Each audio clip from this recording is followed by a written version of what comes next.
네, 정치교장 차기군입니다. 언론 등에 따르면 지난해 근로소득세 세수가 64.2조 원으로 법인세 세수 62.5조 원을 추월했다고 합니다. 그러자 더불어민주당은 또다시 소득세 공제를 완화하면서 물가 연동제를 도입하자고 합니다. 그러나 이는 올바른 해법이 아닙니다.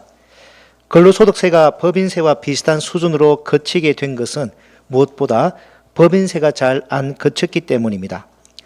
2022년 103조 6천억 원이 거쳤던 법인세는 2024년 62조 5천억 원으로 쪼그라들었습니다. 왜 그렇습니까? 무엇보다 법인의 경영 실적이 좋지 않았습니다. 게다가 윤석열 정부에서 막대한 규모의 감세를 했고 더불어민주당은 동조했습니다. 이게 가장 큰 이유입니다. 근로소득세가 더 거치기는 했습니다. 2022년 60조 4천억 원에서 2024년 64조 2천억 원이 됐습니다. 왜 그랬을까요?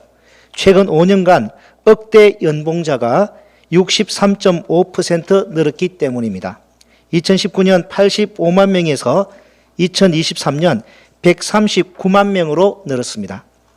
연봉 1억 원이 넘는 사람들은 전체 근로소득자 중 6.7%에 해당합니다. 수는 많지 않습니다.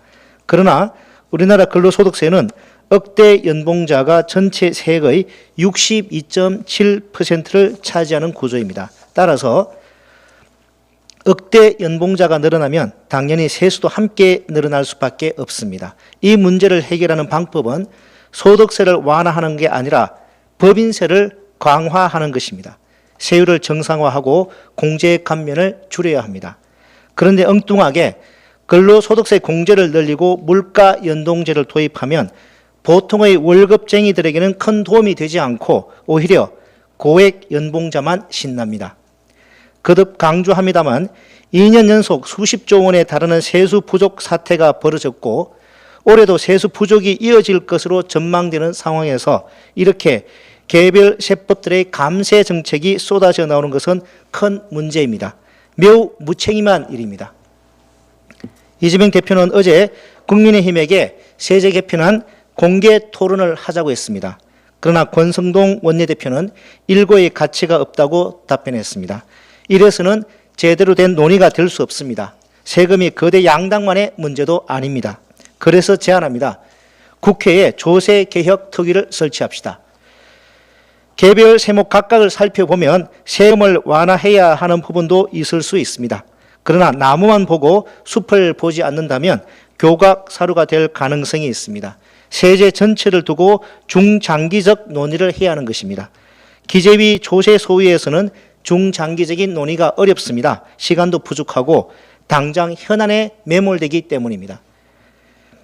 따라서 조세개혁특위를 설치해서 세제 전체의 개혁 방안을 논의해야 합니다.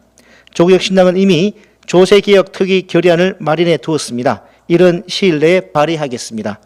선거용 졸속 감세 정책이 아니라 백년지 대계를 논의합시다. 감사합니다.